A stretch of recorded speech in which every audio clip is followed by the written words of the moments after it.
I'm Zara Yilmaz, 34 years old, and if you met me before everything fell apart, you would probably describe my life as stable. I worked as a children's occupational therapist in Portland, Oregon, helping kids overcome challenges one small victory at a time. I loved routines, quiet mornings with coffee, and weekends spent baking with my 7-year-old son Noah. Noah came into my life during my first marriage. After his father passed away when Noah was only 3, it was just the two of us for a long time. We learned how to rebuild our lives together. He became the reason I kept moving forward, and every decision I made started with one simple question: what would be best for my son? 6 years ago I met Daniel Brooks. Daniel was patient, thoughtful, and incredibly gentle with Noah from the very beginning. He never introduced Noah as my wife's son. Instead, he proudly called him my boy. Watching the two of them build a relationship made me believe that second chances were real. When Daniel proposed, I truly believed we were creating the family Noah deserved. Then there was Daniel's mother. Eleanor Brooks was the kind of woman everyone admired from a distance. She volunteered at church every week, chaired charity events, remembered everyone's birthdays, and never missed an opportunity to appear generous. Whenever people talked about her, they called her elegant, dependable, and kind. Inside her own home, however, she expected complete control. She chose where everyone sat during holidays, decided which traditions mattered, and quietly reminded everyone that the Brooks family had a reputation to protect. She rarely raised her voice. She didn't need to. A disappointed smile from Eleanor could silence an entire room. Over the years, I noticed small things that made me uncomfortable. She always bought matching Christmas pajamas for all of her biological grandchildren. Noah always received a different set. Whenever she displayed family photographs, Noah somehow appeared only in group pictures, never in the framed portraits hanging in the hallway. If someone pointed it out, Eleanor always had an explanation. "Oh, I just haven't updated that wall yet." Or, "I wasn't sure Noah would like matching outfits." Daniel always believed her. So did I. At least I wanted to. Every uncomfortable moment seemed too small to argue about. Every excuse sounded reasonable enough to avoid conflict. Looking back now, I realize those moments weren't isolated. They were warnings. Warnings I kept ignoring because I loved my husband and wanted peace more than confrontation. Everything changed during the first Saturday after school ended for summer. Eleanor invited the entire family to her annual dinner at her large suburban home just outside Portland. She insisted everyone attend because, according to her, family traditions mattered more than anything else. That morning, Noah and I baked a blueberry pie together. He carefully arranged every blueberry across the top before brushing the crust with egg wash. He smiled proudly when it came out of the oven golden brown. "I hope Grandma Eleanor likes it," he said. I smiled back. "I'm sure she will." By late afternoon, Daniel loaded the pie into the car while Noah climbed into the back seat holding a handmade Father's Day card he had created for Daniel's father. The front of the card read, "Thank you for making me feel like family." Seeing those words now still hurts. The drive lasted about 40 minutes. The closer we got to Eleanor's neighborhood, the quieter Daniel became. I assumed he was simply tired after a long week at work. I had no idea something else was weighing on him. When we arrived, Eleanor greeted us with her usual polished smile. "There you are," she said, kissing Daniel on the cheek before giving me a quick hug. She barely looked at Noah. "Oh, hello, sweetheart." That was it. Inside, the house buzzed with conversation.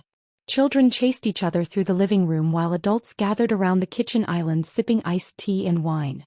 The smell of roasted chicken, garlic potatoes, and fresh bread filled every corner of the house. Noah carried our blueberry pie proudly into the kitchen. "I helped make this," he told Eleanor. She glanced at it for only a second. "Just leave it over there." No compliment. No thank you. No smile. I noticed Noah's shoulders sink ever so slightly before he quietly walked back toward me. The evening continued. People laughed. Stories were shared. Photos were taken in the backyard. At one point, Daniel disappeared with his brothers into the garage to help move extra tables and chairs. About an hour later, Eleanor announced that dinner was ready. Everyone began making their way toward the dining room. The long wooden table looked beautiful. White plates, crystal glasses, fresh flowers lined the center. Each place had a handwritten name card resting neatly above the napkin. I smiled as I searched for Noah's seat. One by one I found every family member's name. Daniel. His brothers. Their wives. Every grandchild. But Noah's name wasn't anywhere on the table. I assumed Eleanor had simply forgotten. Before I could ask, she calmly picked up a single folding chair leaning against the wall. Without saying a word, she carried it toward the front hallway. She placed it beside the shoe rack near the entrance. Then she returned carrying one extra plate. She set it on the tiny folding table beside the chair. Only then did she turn toward Noah. Her smile never disappeared. "Oh, sweetheart," she said softly enough that everyone could hear. "You'll eat here tonight." Noah blinked. He looked from the hallway to the dining room, then back to her. Confused, he asked quietly, "Did I do something wrong?" Eleanor chuckled as though he had misunderstood something obvious. "No, dear." She folded her hands together. "The dining room is for my real children's children." The entire house became silent. Forks stopped moving. Conversations disappeared. Every adult heard exactly what she had said. No one corrected her. No one protested. No one even looked surprised. They simply looked away. I waited for Daniel to stand beside our son. I said. He slowly lowered his eyes. Daniel slowly lowered his eyes. For a moment, I convinced myself he was gathering the courage to speak. He had to be. This was the same man who had spent years teaching Noah how to ride a bike, helping him build school projects, and cheering louder than anyone at his soccer games. He couldn't possibly stay silent now. I waited. 1 second. 2. Then he looked at me instead of his mother. "Zara," he said quietly. His voice was calm. Too calm. "I don't think we should turn this into a bigger issue." I stared at him, certain I had heard him wrong. "What?" He rubbed the back of his neck before speaking again. "It's one dinner. Just one dinner." Those 3 words landed harder than Eleanor's insult. I wasn't looking at a confused husband. I was looking at a man choosing the easier side. I turned toward Noah. He hadn't cried. He hadn't argued.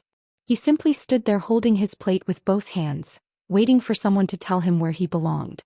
That broke my heart more than anything Eleanor could have said. I walked over and gently took the plate from his hands. "We're leaving." The room remained completely still.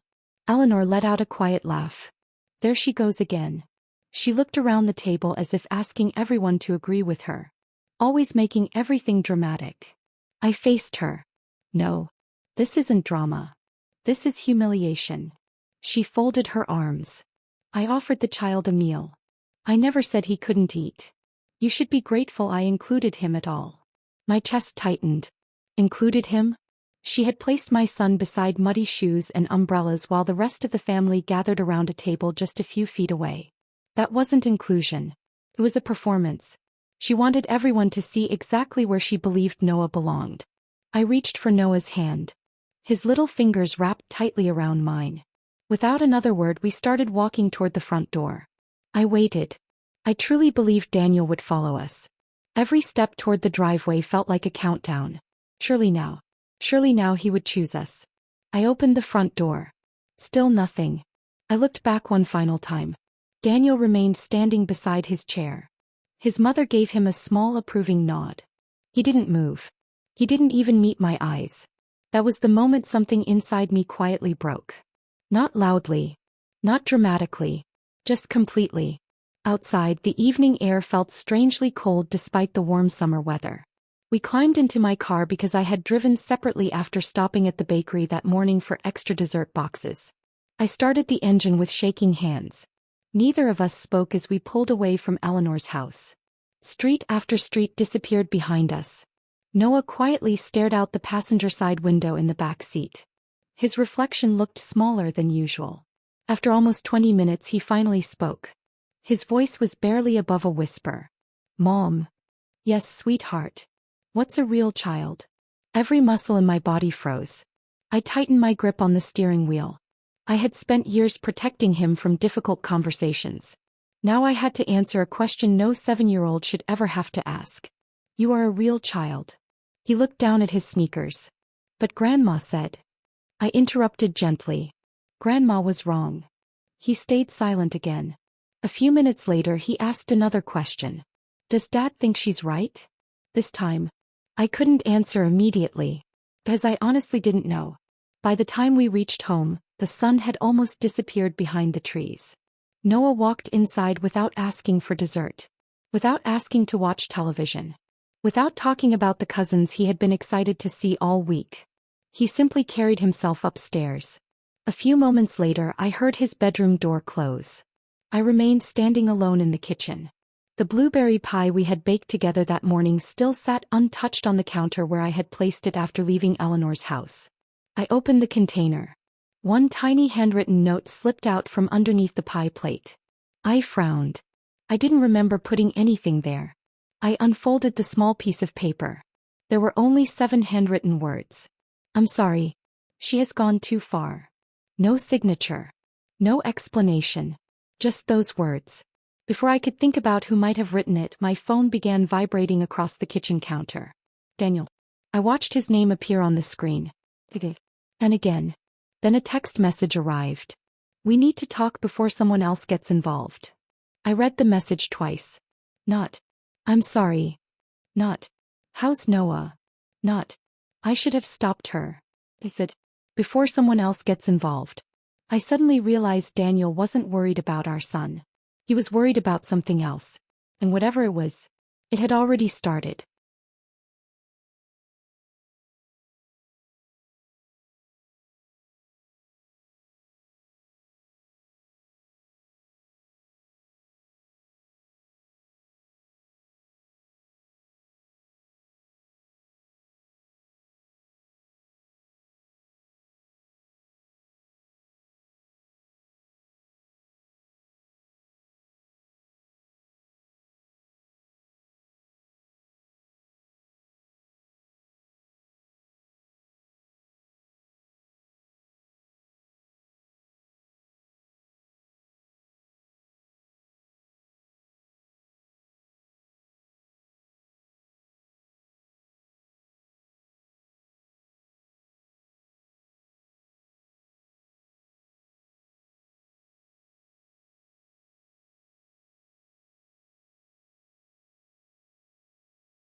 The next morning I barely slept. Every time I closed my eyes I saw Noah standing in that hallway holding his dinner plate. The image refused to leave me. By sunrise I was already sitting at the kitchen table with a cup of coffee that had gone cold hours earlier. Noah came downstairs wearing his favorite blue t-shirt. Normally he would chatter about cartoons or ask what we were doing that day. Instead he quietly poured himself a bowl of cereal and sat across from me. He didn't mention the dinner. He didn't mention Daniel. He simply ate in silence. That worried me more than tears ever could. Around 9 o'clock the doorbell rang. I wasn't expecting anyone. When I opened the door, a woman in her late 50s stood on the porch holding a large brown envelope. She looked nervous. Are you Zara Yilmaz? Yes. My name is Linda Harper. The name meant nothing to me.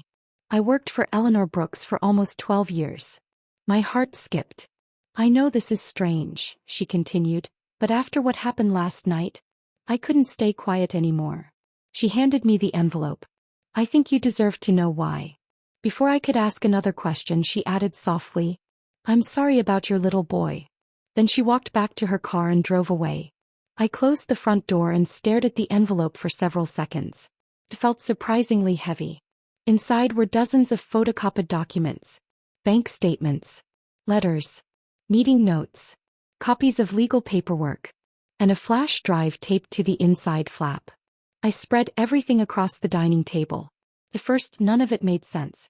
Different dates, different account numbers, names of family members. Then one document caught my attention. It was a copy of Daniel's late grandfather's family trust. I had heard about it before but never cared enough to ask questions. According to the paperwork, every legally recognized grandchild in the Brooks family was entitled to receive an education fund upon turning 18. Legally recognized. Not biological. Not adopted later. Not blood-related. Simply recognized by law as part of the family. Noah qualified. Daniel had legally become Noah's father after our marriage through a formal step-parent adoption. I remembered signing those papers years ago. So why had Eleanor always acted as though Noah didn't belong? I kept reading. Another folder contained annual payment summaries. Each biological grandchild had received regular deposits into separate education accounts. One name was missing. Noah Yilmaz Brooks. Nothing. Not a single payment. Someone had crossed his name out in red ink. Beside it were handwritten words. Exclude. Family decision. Family decision? I had never agreed to any such thing. Neither had Daniel. At least, I thought he hadn't. I plugged the flash drive into my laptop. Several audio recordings appeared. The first one lasted less than 5 minutes. I clicked play. Linda's voice filled the room. I've prepared the annual trust report. Then Eleanor answered. Noah's account stays closed. Linda sounded confused. But legally he's eligible. I don't care what the paperwork says. Mrs. Brooks, the trustees may notice. They won't. A long silence followed. Then Eleanor spoke again. If that child receives a share, my biological grandchildren receive less. I froze. Money. Not blood. Not tradition. Not family values. Money. Everything she had done wasn't driven by hatred alone. She wanted to protect larger inheritances for her biological grandchildren. The hallway dinner had never been spontaneous. It had been a message. A public reminder that, in her mind, Noah should never receive what the other children would someday inherit. I felt sick. Just then my phone buzzed. It was a message from Daniel. Can we please meet? Only a few minutes later another message arrived. Mom went too far. I stared at those words. Too far? He still wasn't talking about what she had done for years. Only what had happened last night. Before I could answer, my phone rang again. This time it wasn't Daniel. It was an unknown number. I hesitated before answering. Hello. A deep male voice replied. My name is Michael Evans. I'm the attorney representing the Brooks Family Trust. Every hair on my arm stood up. I believe someone has already given you certain documents. I looked at the papers spread across my table. Yes. He paused. Then there's something you need to know. The copies you have. They're only a small part of what's been hidden. My pulse quickened. Before I could ask another question, he said something that completely changed the way I looked at my husband. Mrs. Yilmaz. According to our records, Daniel knew about the missing funds months before last night's dinner. I couldn't speak. The phone felt heavier in my hand. What did you just say? I asked. Attorney Michael Evans repeated himself carefully. Daniel Brooks was informed several months ago that there were irregularities involving the family trust. I closed my eyes. There must be a mistake. I'm afraid there isn't. He explained that the trust required annual reviews by every adult beneficiary. During the latest review, questions had been raised about missing contributions to Noah's education account. Daniel had been contacted privately. He had attended a meeting. He had signed paperwork acknowledging that the issue would be investigated. My knees weakened. He knew. Yes. And he never told me? I'm sorry, Mrs. Yilmaz. After ending the call, I sat alone at the dining table for nearly half an hour. Every memory from the past year suddenly looked different. Every time Daniel had brushed off one of Eleanor's comments. Every time he had asked me to keep the peace. Every awkward holiday. Every uncomfortable silence. It wasn't ignorance. It was avoidance. Around noon, Daniel arrived at the house. I hadn't invited him. He knocked softly before letting himself in with his spare key. He looked exhausted. Dark circles rested beneath his eyes. I've been calling. I know. He glanced at the documents covering the dining table. His face immediately lost color. So, you know. I folded my arms. I know enough. He slowly pulled out a chair but didn't sit. Instead, he stood across from me like someone preparing for bad news. I wanted to tell you. When? He hesitated. I was waiting for the right time. I almost laughed. The right time. Our son was just told to eat beside a shoe rack because your mother wanted to erase him from this family. You don't get to talk about timing. Daniel lowered his head. I thought Mom would fix everything. You thought. I believed she'd put Noah's money back before anyone found out. I stared at him in disbelief. So you knew she had taken it?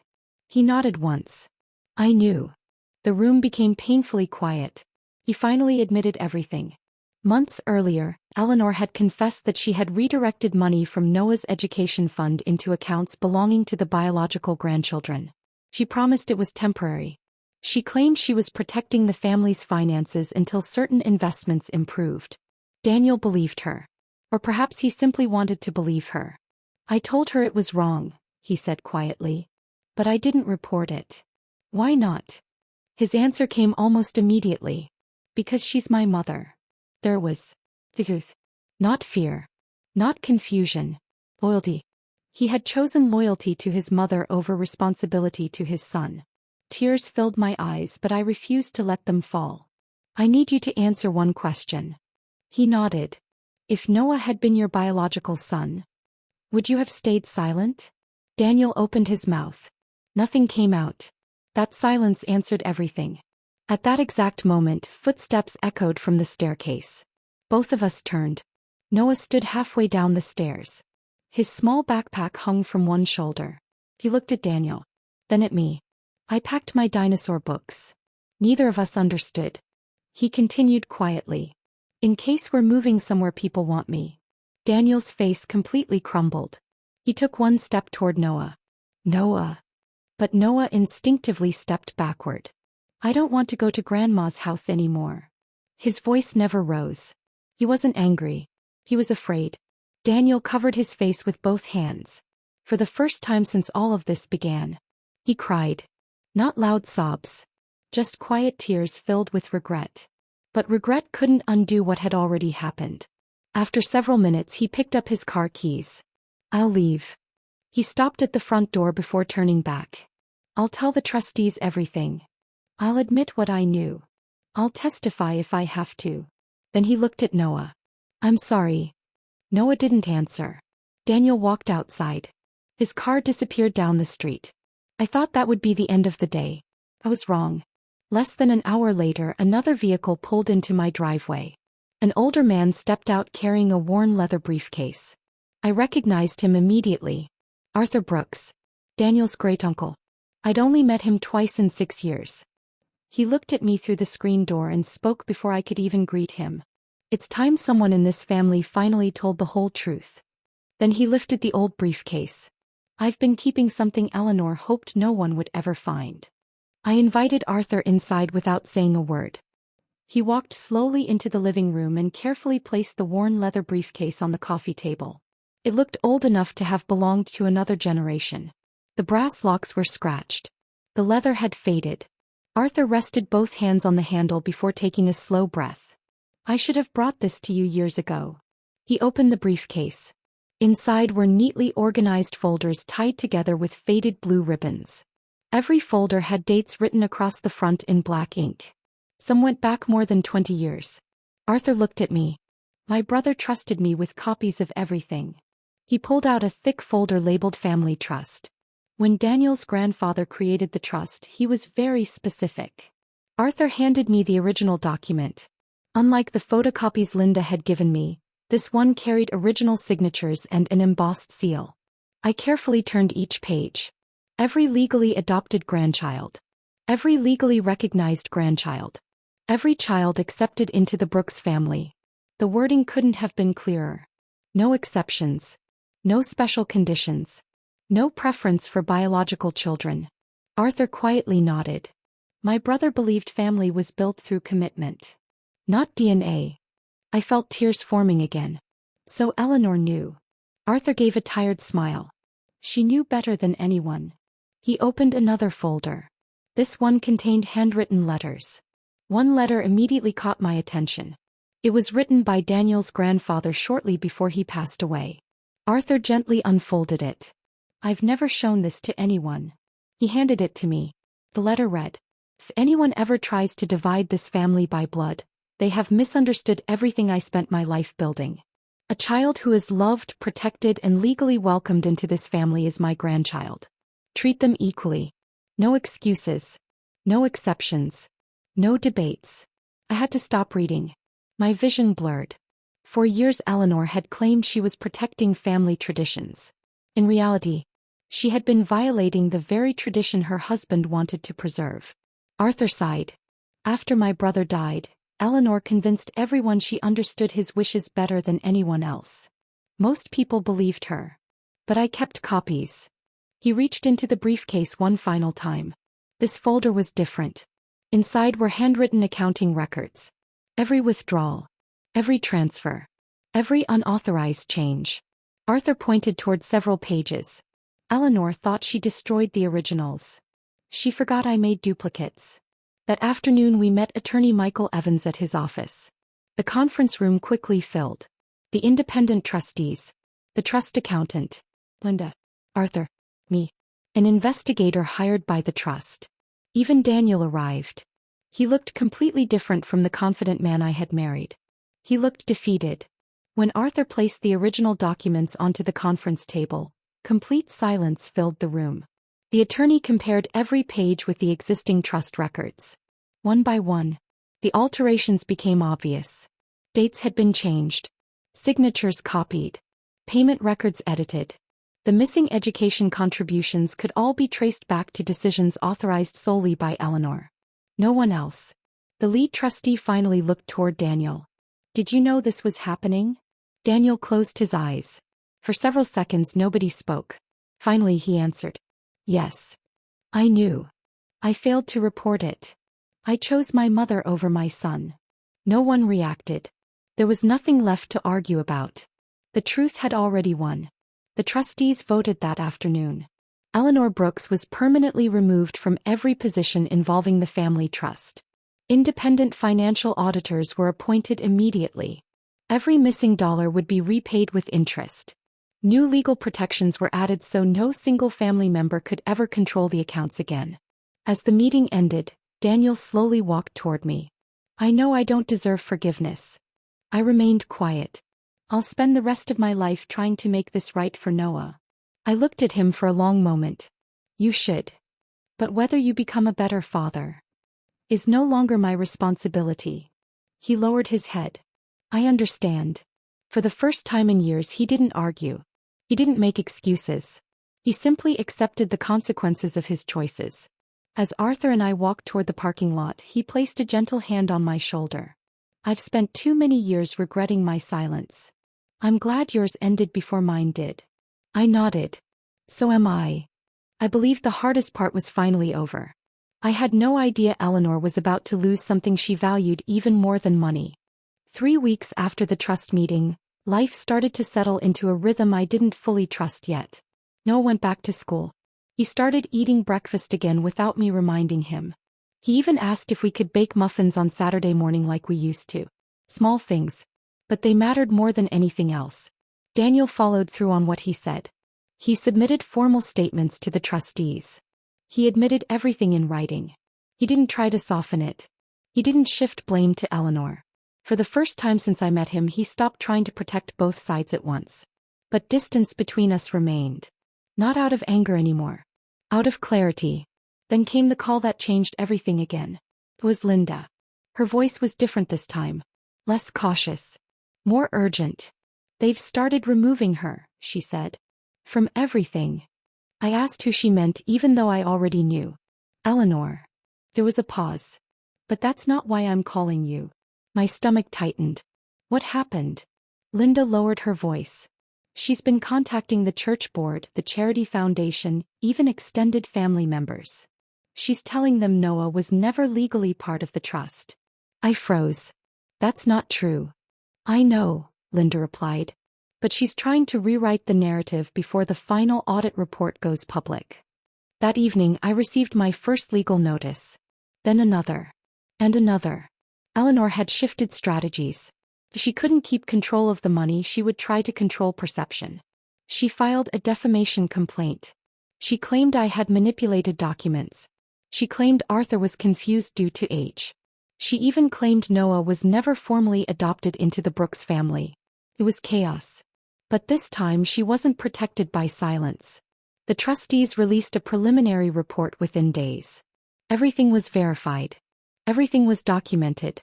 Every alteration traced back to her. And then came the final turning point. A scheduled family assembly was called at the law firm. Eleanor was invited. So were all trustees. Arthur insisted I attend. Daniel asked to be present as well. Even Noah came with me, though he waited in a separate room with a counselor. When Eleanor entered the conference room, she looked exactly like she always had. Composed. Elegant.